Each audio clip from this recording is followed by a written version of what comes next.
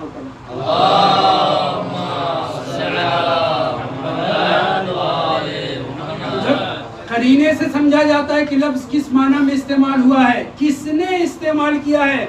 اب اس روایت کو جو میں نے آپ کے سامنے ذکر کیا، پیغمبر اسلام نے سب کچھ تو کہہ دیا، اگرچہ بعض عنوان سے بعض اشکالات بھی پیدا ہو سکتے ہیں، لیکن ظاہری طور پر سرسری طور پر میں ترجمہ کرتے ہوئے آگے بڑھوں۔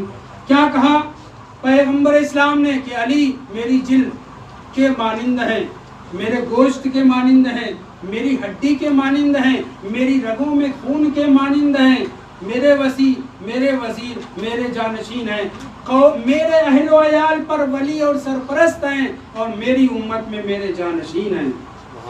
یہ ایک مرتبہ کی بات نہیں ہے، دسیوں بلکہ سینکڑوں مرتبہ پیغمبر اسلام نے خوب سمجھایا، خوب بتلایا، مختلف طریقے سے، مختلف پیرائے سے بتلایا، لیکن جو نہ ماننے والے تھے وہ آج تک نہیں مان رہے۔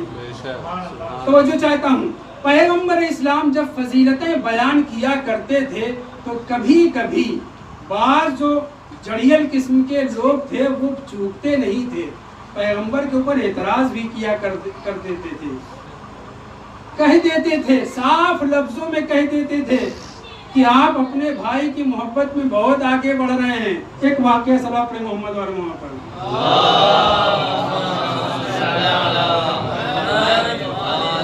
الزام آیا پیغمبر اسلام کے اوپر، مگر پیشانی پہ بل نہیں پڑا، کیونکہ جس کی محبت دل میں ہے، جس سے عشق کر رہے ہیں، اس کے عشق میں جھیلنا تو پڑے گا۔ جھیلا پیغمبر اسلام نے۔ ابن عباس بیان کر رہے ہیں کہ میں نوجوان تھا، ظاہر ہے کہ 14 سال کی عمر تھی جب رسول خدا اس دنیا سے رخصت ہوئے، اور یہ اس سے پہلے کا واقعہ، 10-12 سال کے تھے۔ کہتے کہ میں اکیلا نہیں تھا، ہمارے ہاشمی بھائی لوگ، مختلف چچاؤں کے جو بھائی لوگ تھے وہ سب کے سب ہاشمی، سب کے سب اکٹھا تھے مسجد نبوی میں۔ اصحاب پیغمبر بھی اور تھے، لیکن ہم جوان لوگ تھوڑا سا پیغمبر کے پاس تھے مگر ان سے علیحدہ تھے۔ ہماری گفتگو ادھر ادھر چل رہی تھی کہ ہم میں سے کسی نے، ظاہر ابن عباس نے دیکھا کہ آسمان پر ایک ستارہ ٹوٹا، اور ٹوٹنے کے بعد جا نہیں رہا ہے، جیسے کہ آج کل دیکھتے ہیں کہ کہیں کسی سمت میں جا رہا ہے، نہیں، وہ ستارہ تھوڑے سے فاصلے پر چکر لگا رہا ہے، اور اس کے بعد تھوڑا تھوڑا بڑا ہوتا چلا جا رہا ہے۔ میں سمجھانے کے لیے بیان کر رہا ہوں۔ ابن عباس کہتے ہیں ہم نے یہ احساس کیا کہ یہ ستارہ اپنی جگہ سے ٹوٹ کر کے نیچے اتر رہا ہے، لیکن اتنی بڑی دنیا میں کہاں جائے گا کسی کو کیا پتا۔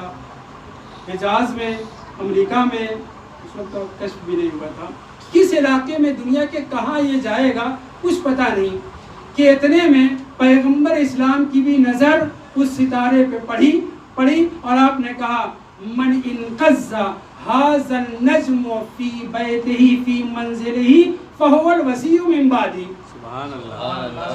پیغمبر اسلام نے اس ستارے کو ٹوٹنے کے بعد جو گردش کر رہا تھا، چکر لگا رہا تھا، اس کے لیے پیغمبر اسلام نے فرمایا کہ یہ ستارہ جو ٹوٹا ہے یہ مکہ نہیں جائے گا، طائف نہیں جائے گا، یمن نہیں جائے گا، دوسرے ملکوں اور شہروں میں نہیں جائے گا، اسی مدینے میں اترے گا، اور اس مدینے میں بھی کسی شخص کے گھر پر جائے گا جس کے گھر کے دروازے پر یہ ستارہ آ کر کے ٹھہر جائے، فَهُوَ الْوَسِيُّ بَعْدِي، وہ میرا وسیع اور جانشین ہے میرے بعد۔ سبحان اللہ۔ اب تک کوئی مسئلہ نہیں تھا، وہ پیغمبر نے بیان کر دیا۔ یہ ہاشمی جوانان جو تھے، ابن عباس اور ان کے دوسرے ساتھی، سب کے سب یہ لوگ ہاشمی تھے۔ ابن عباس کہتے ہیں میں کھڑا ہوا، میں نے دیکھنا شروع کیا، میرے ساتھ میرے ساتھ جو وطن عشیرے کے لوگ تھے وہ سب کے سب جوان کھڑے ہو گئے، ہم نے ستارے کو دیکھنا شروع کیا۔ ہم جب دیکھ رہے تھے تو دوسرے لوگ بھی دیکھنے لگے، سب کی نگاہیں اسی ستارے کو، جا نہیں رہا ستارہ، چکر لگا رہا ہے، اور چکر لگاتے لگاتے اتر رہا ہے کہ ہم نے دیکھا کہ وہ ستارہ کسی اور کے دروازے پر نہیں، علی ابن ابی طالب علیہ السلام کے دروازے پہ اترا۔ اس سے پہلے پیغمبر نے عمومی طور پہ کہا تھا جس کے بھی دروازے پر اترے وہی میرا وسیع وزیر اور جانشین ہے، تب کسی نے کوئی اعتراض نہیں کیا تھا سبحان اللہ کیونکہ چانس تھا سبحان اللہ کس کے دروازے پہ اترے کون جانشین بن جائے. لیکن جب یہ ستارہ آ کر کے در علی ابن ابی طالب علیہ السلام پر ٹھہر گیا قالو یا رسول اللہ قد غویت فی حب علی ابن ابی طالب. سبحان اللہ اے علی ابن ابی اے اللہ کے رسول, مجھے حیرت ہو رہی کہ یہاں پہ یا رسول اللہ کیسے کہہ دیا. بعض ایسے تھے وہاں پہ کلموہے کہ جو سیدھے پیغمبر کا نام لے لیا کرتے تھے. بہرحال یا رسول اللہ قد غویت فی حب علی ابن ابی طالب علیہ السلام. علیہ السلام میں کہہ رہا ہوں, وہاں جو مخالفت کر رہے ہیں وہ کہاں علیہ السلام کہہ گے. صلی اللہ محمد و محمد.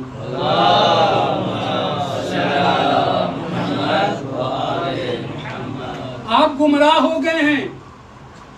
آپ حب علی ابن ابی طالب میں بہکی باتیں کر رہے ہیں. ادھر ان اشکال کرنے والوں کی زبان پر یہ فقرہ آیا پیغمبر اسلام خاموش ہیں کیونکہ ما ینطق عن الہوا کی منزل ہے. نہ کبھی کوئی کلام ہو وحی کے مطابق کرتے ہیں, نہ کوئی بات نہ کوئی عمل وحی کے خلاف کرتے ہیں. تو پھر کیسے پیغمبر اسلام ان کی بات کا جواب دے, ان کی بدتمیزی کا جواب دے. خاموش. مگر قدرت کو یہ اشکال یہ اعتراض پسند نہیں آیا. جبرائیل امین آئے اور سورہ نجم کو لے کر کے آئے. والنجم اذا ہوا. ہر ستارے کی قسم نہیں, النجم خاص ستارے کی قسم, اور خاص ستارے کی بھی قسم یوں ہی نہیں, اذا ہوا جب وہ محبت علی میں جھک کر کے در علی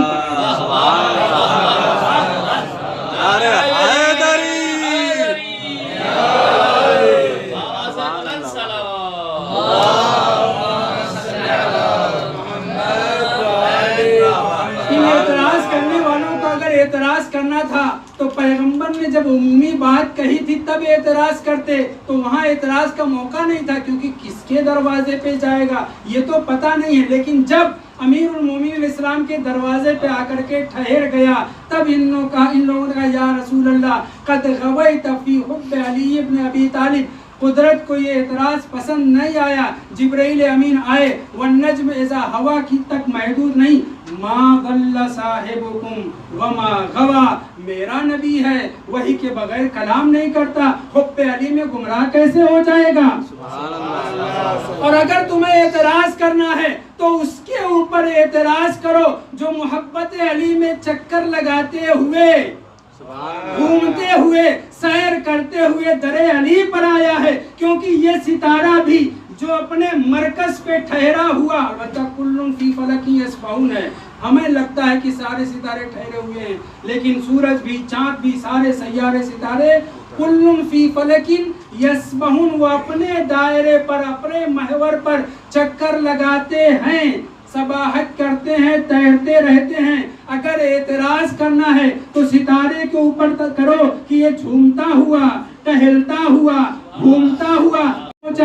اور اگر اور اعتراض کرنا ہے تو میرے نبی نے کیا کیا ہے, انہوں نے تو صرف پیشین گوئی فرمائی ہے, میں خدا خالق ستارہ میں ہوں, مدار پر چلانے والا میں ہوں, مدار سے چھوڑ کر کے در علی پر بھیجنے والا میں ہوں.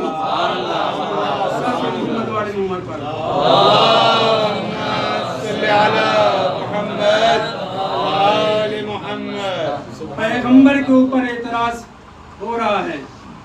حب علی میں یہ بہکی باتیں کر رہے ہیں. مسلمانوں کا اگر بس چلتا تو فرشتوں کے اوپر بھی اعتراض کرتے. مسلمانوں کا اگر بس چلتا, بغض علی میں جب وہ رسول اسلام کائنات کی سب سے بڑی ہستی کے اوپر اعتراض کر سکتے ہیں تو وہ جبرائیل میکائیل ان سب کو بھی پیغمبر نے کہا کیوں نہ ہو بڑھ کے کیوں نہ حملہ کریں, علی منی وانا منہ. فوراً جبرائیل نے کہا وانا منکما. اگر سن لیا ہوتا آپ حضرات کے ابا وغیرہ نے تو یقیناً وہ کہتے کہ یہ جبرائیل ہی بہک گئے ہیں. وانا منکما, اور میں آپ دونوں سے ہوں. یہی ایک منزل نہیں.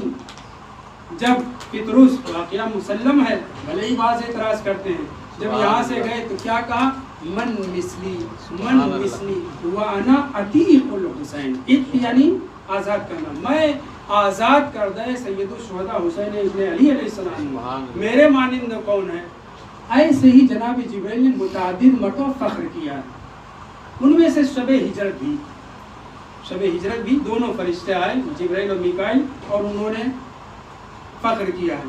امام حسین علیہ السلام پر جبرائیل نے بھی فخر کیا، میکائیل نے بھی فخر کیا ہے، اور وہ خدمت جو انجام دیتے تھے، ان الملائکۃ لخدامنا وخدام شیعتنا، موجود ہے روایت، آپ سنتے پڑھتے رہتے ہیں۔ بہرحال بہت سے فرشتوں نے بہت سے مقامات پر اہل بیت کو لے کر کے دوسرے فرشتوں کے اوپر افتخار کیا ہے۔ میں ایک منزل پر لے جانا چاہ رہا ہوں، فرشتوں نے آپس میں ایک دوسرے کے اوپر، سب معصوم ہیں، وہم بِأَمْرِهِ يَعْمَلُونَ، امر الہی کے مطابق کوئی کام ہی نہیں کرتے، جو کچھ بولتے ہیں جو کچھ کرتے ہیں وہ فالمدبرات امر الہی سے ہوتا ہے، یقیناً وہ معصوم ہے۔ لیکن فخر کی منزل میں جبرائیل اور میکائیل ایک دوسرے کے اوپر افتخار کرتے ہوئے ملے، تاریخ میں موجود ہے۔ اسی طریقے سے وہ 4 سادات ملائکہ وہ بقیہ کے اوپر اولا ہیں، حاملین عرش کا مرتبہ کیا کہنا، لیکن اس کے باوجود یہ جو فرشتے آپس میں افتخار ایک دوسرے کے اوپر کرتے نظر آئے، انہی افتخارات میں سے 2 فرشتے اور ہیں جنہوں نے ایسا افتخار کیا، میں اپنے الفاظ میں بیان کر رہا ہوں، حدیث اٹھا کر کے دیکھ لیجیے گا، حتیٰ ان 2 فرشتوں نے بھی جبرائیل اور میکائیل کو بھی پیچھے کر دیا۔ کس معنی میں؟ یعنی ان کے اوپر بھی افتخار کر بیٹھے۔ بہت توجہ چاہتا ہوں، جناب فطرس نے من مثلی کہہ کے خدمت امام حسین علیہ السلام، آزادی امام حسین علیہ السلام کی بدولت بالوں پر جو ملے اس کی بنا پر انہوں نے من مثلی کہا۔ جناب جبرائیل وحی کے فرشتے ہیں، ان کو بہت سے افتخارات حاصل ہیں، برابر آپ سنتے رہتے ہیں، جلدی جلدی۔ لیکن کچھ فرشتے ایسے، 2 فرشتے ایسے ہیں کہ جنہوں نے اپنے افتخار کو محدود نہیں رکھا۔ حاملین عرش کے بارے میں روایات میں پڑھیے کتنی عظمت ہے ان کی بقیہ فرشتوں کے مقابل میں، ایسے فرشتوں کی جتنی تعداد ہے، حتیٰ مٹی کے ریزوں کی بھی اتنی تعداد ہے، اللہ نے بے پناہ فرشتے خلق کیے۔ ان فرشتوں میں کیٹیگریاں ہیں، سادات فرشتگان جبرائیل و میکائیل و اسرافیل اور اسرائیل ہیں۔ ان سادات فرشتگان کے اوپر اور جملہ فرشتگان مقرب بارگاہ الہی پر جناب رسول خدا صلی اللہ علیہ وسلم کہ 2 فرشتے ایسے ہیں، ان ملک علی ابن ابی طالب افتخر علی سائر الاملاک، علی سائر الاملاک۔ 2 فرشتے ایسے ہیں کہ جنہوں نے کسی بھی فرشتے کو نظر میں نہیں لایا، سب کے اوپر افتخار کیا، سب سے زیادہ اپنے کو اولا اور بہتر اور افضل سمجھا۔ وہ کون 2 فرشتے ہیں؟ مولا کائنات علی ابن ابی طالب علیہ السلام کے کاندھوں پر بیٹھنے والے کرامن کاتبین، یہ دونوں فرشتے کہتے ہوئے نظر آئے، پیغمبر فرما رہے ہیں ان ملک علی ابن ابی طالب افتخرا، تسلیہ کسے گا، افتخرا علی سائر الاملاک، اے اللہ کے رسول سارے فرشتوں کے اوپر انہوں نے فخر کیا، سارے فرشتوں سے بہتر اپنے آپ کو قرار دیا، حتیٰ جبرائیل و میکائیل و اسرافیل و اسرائیل سے مقرب فرشتوں سے، سادات الملائکہ سے بھی انہوں نے ان کے اوپر افتخار کیا۔ تو افتخار کرنے کی وجہ کیا ہے؟ وجہ بھی تو بیان کریے۔ فرماتے ہیں پیغمبر اسلام، بہت توجہ چاہتا ہوں، وہ ذات والا صفات جس کے ساتھ حق ہے، جدھر وہ مڑے اس کے پیچھے حق بھی مڑتا ہے۔ سبحان اللہ۔ وہ ذات والا صفات جس کے ساتھ قرآن ہے، جدھر وہ ملے مڑے ادھر قرآن، جدھر قرآن ملے مڑے ادھر وہ، یعنی قرآن کے ساتھ، حق کے ساتھ، حق ان کے ساتھ، قرآن ان کے ساتھ ہے۔ یہ دونوں فرشتے فخر جو کرتے ہیں، افتخار جو کرتے ہیں، اس کی وجہ یہ ہے لِكَوْنِهِمَا مَعَ عَلِيٍّ علیہ السلام، سبحان اللہ۔ کیونکہ یہ دونوں فرشتے مولا کائنات کے کاندھے پر ہیں، مسلسل ساتھ میں ہیں۔ میں اپنے لفظوں میں اپنی بات کہنا چاہتا ہوں، شاید میرے جیسا مزاج رکھنے والے اگر یہ دونوں فرشتے ہوتے سبحان اللہ. اگر یہ دونوں فرشتے میرے جیسا مزاج رکھنے والے ہوتے تو ہم جانتے ہیں کہ پیغمبر اسلام نے فرمایا کہ جب بھی جس جنگ میں امیر المومنین جاتے تھے داہنی طرف جبرائیل تلوار چلا رہے ہوتے تھے، کبھی تلوار کبھی ذکر ہے کبھی بس ہوتے تھے، بائیں طرف میکائیل بھی میرے مزاج کے ہوتے تو یہ فرشتے ان دونوں سے کہتے ذرا چپکنے کی کوشش نہ کریے، دور ہی رہیے. آپ تخرا علی سائر الاملاک، ان دونوں فرشتوں نے سارے فرشتوں کے اوپر فخر و مباحات کیا ہے، جبرائیل و میکائیل کے اوپر الزام لگ جاتا اگر روبرو ہوتے. لیکن جو ملے پیغمبر اسلام کے اوپر اعتراض ہوا، ایک اعتراض اور اس کے بعد آپ کی زحمت تمام کرتا ہوں. محمد اعمش روایت یہ کبھی پڑھ چکا ہوں اور اسی پہ زحمت آپ کی تمام کر دوں گا. امیر المومنین اسلام کے خوب فضائل بیان کیا کرتے تھے، چھٹے امام کے زمانے کے ہیں، 506 امام کے زمانے کے. حاکم مدینہ اعتراض کیا کرتا تھا، لیکن اس وقت بس نہیں چلتا تھا کیونکہ بنی امیہ زوال کی منزل میں تھے اور یہ اعمش بہت پاور رکھتے تھے. اس لیے ابو حنیفہ ابن شبرمہ ابن ابی لیلہ جو ان دونوں ابو حنیفہ کے شاگرد تھے، ابو حنیفہ کو متعارف کروایا ہے اس کے شاگردوں نے، اس کی فقہ جو ہے رائج کرائی ہے ان دونوں نے. یہ لوگ بہت درباری ملا تھے اس لیے برابر جایا کرتے تھے اور وہاں پہ شکوہ شکایت ہوتے رہتے تھے. کیا کہ فلاں بہت زیادہ فضائل علی ابن ابی طالب بیان کرنا. اصل میں فضائل امیر المومنین سے مشکل نہیں تھی، فضائل امیر المومنین کی آڑ میں، لفظ آڑ یہاں پہ استعمال کرنا مناسب نہیں، فضائل بیان کرنے کی وجہ سے جو نشیب ہوتا ہے نا وہاں پانی مرتا ہی مرتا ہے. ادھر فضائل بیان کیے جا رہے ہیں حاکم اسلامی کے بزرگ خلیفہ کے چوتھا نمبر کا ہی صحیح، اس کے فضائل بیان کیے جانے، ادھر جو اوصاف بیان کیے جانے وہ سارے کے سارے اوصاف سے یہ لوگ کورے ہیں. نتیجے میں ان کی فضیلت کے ساتھ ان کی تعیین ہو رہی ہے، لہذا اعتراض کیا گیا. تو اعمش بیمار ہوئے، حالت احتضار ہے، مرض الموت میں مبتلا ہوئے. ابن شبرمہ ابن ابی لیلہ اور ابو حنیفہ نے سوچا کہ اب چلیں، جب آخری وقت ہے تو عادت بھی کر لیں گے اور ان کو کم سے کم آخری وقت میں راہ راست پر لے آئیں گے. آخری وقت میں راہ راست پر لے آئیں گے.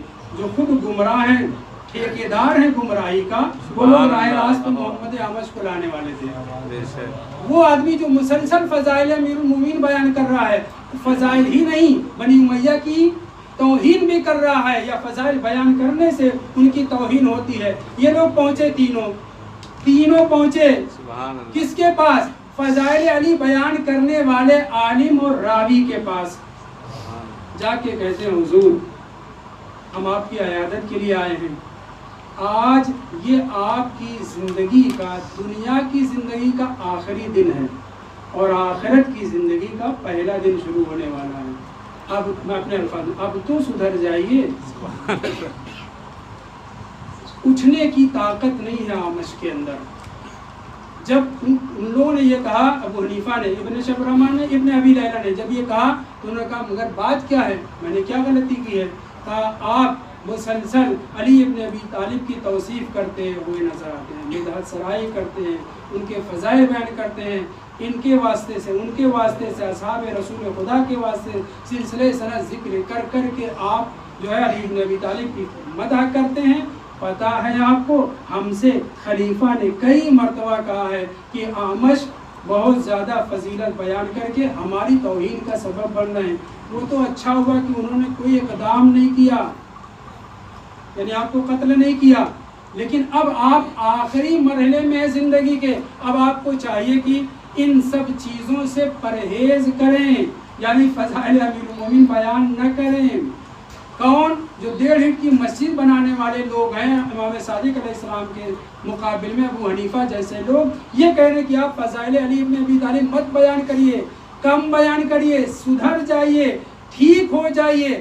بس جیسے ہی محمد اعمش نے یہ جملہ سنا اپنے گھر والوں، ان تینوں سے نہیں، اپنے گھر والوں سے کہا ایقظونی اجلسونی، مجھے بیٹھا دو، میں خود بیٹھ نہیں سکتا ہوں۔ گھر والوں نے بیٹھا دیا۔ جیسے ہی گھر والوں نے اس بیمار کو، اس محب علی کو، اس فضائل علی بیان کرنے والے کو بیٹھایا، جناب اعمش نے ان تینوں خبیثوں کی طرف رک کر کے کہا سنو، مجھ سے فلاں نے ابو سعید خدری سے، ابو سعید خدری نے جناب رسول خدا صلی اللہ علیہ وآلہ وسلم سے سنا ہے کہ پیغمبر اسلام سے اور امیر المومنین علی ابن ابی طالب علیہ السلام سے خداوند متعال میدان محشر میں ایک کلام کرے گا۔ سبحان اللہ۔ کس نے کہا؟ ابو سعید خدری نے رسول اسلام سے نقل کیا ہے کہ رسول اسلام نے فرمایا ہے کہ مجھ سے اور علی ابن ابی طالب دونوں کو مخاطب کر کے خداوند متعال میدان محشر میں کہے گا ادخلا من احبکما فی الجنت وادخلا من ابغضکما فی النار۔ سبحان اللہ۔ نعرہ حیدری، نعرہ صلوات، صلی علی محمد وآل محمد۔ سبحان اللہ۔ وہ جو سمجھانے کے لیے آئے تھے، وہ جو سدھارنے کے لیے آئے تھے، جو یہ کہنے کے لیے آئے تھے اب آپ ٹھیک ہو جائے، سدھر جائیے، لائن پہ آ جائیے، آپ نے بہت بہکی باتیں کر لی ہیں۔ جیسے ہی یہ سنا کہ رسول اسلام سے اور امیر المومنین سے خداوند متعال کہے گا ادخلا من احبکما فی الجنت ومن ابغضکما فی النار، یہ کہتا ہے قوموا عنہ، ابو حنیفہ ابن شبرمہ سے، ابن ابی لیلہ سے کہتا ہے قوموا عنہ، چلو ہم لوگ اٹھ جاتے ہیں، کہیں ایسا نہ ہو ان یاتینی باشد منہ، کہیں یہ ان سے بڑی باتیں، پتہ ہے کہ اس سے بھی بڑی باتیں ہیں فضائل امیر المومنین میں، لیکن ان کو اس سے پہلے والی ہضم نہیں ہو رہی تھی، تازہ جو سنا وہ نہیں ہضم ہو رہا ہے، تو اس سے بڑی باتیں کیسے ہضم ہوگی؟ صلوات پر محمد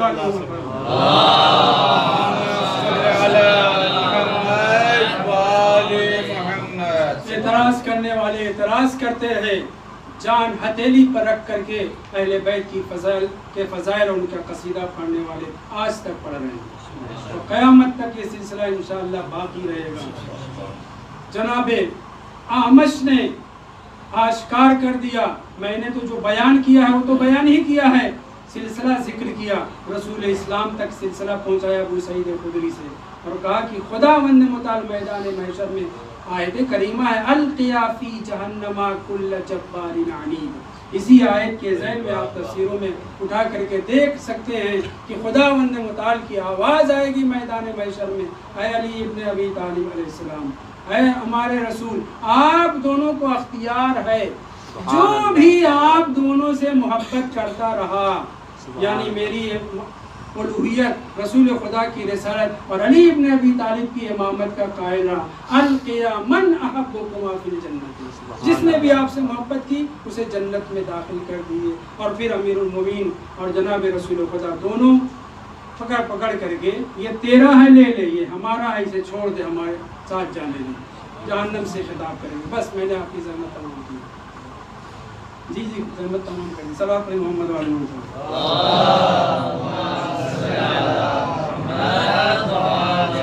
ایک بزرگ عالم ایک خدمت گزار کی مثال ثواب کی مجلس ہے، میں نے آپ کے سامنے ذکر کیا، انہوں نے بڑا کام کیا، ہم تک پہنچی نہیں، نشر کم ہوئی ہے، اور یہ خامی پائی جاتی ہم میں، ہم سے مراد سبھی مد نظر رکھیے، اپنی باتوں کو، اپنی کتابوں کو، اپنے ترجمے کو، اپنے خدمات کو عوام تک کم پہنچا پاتے ہیں، مالی حالت کی وجہ سے، کسی اور وجہ سے۔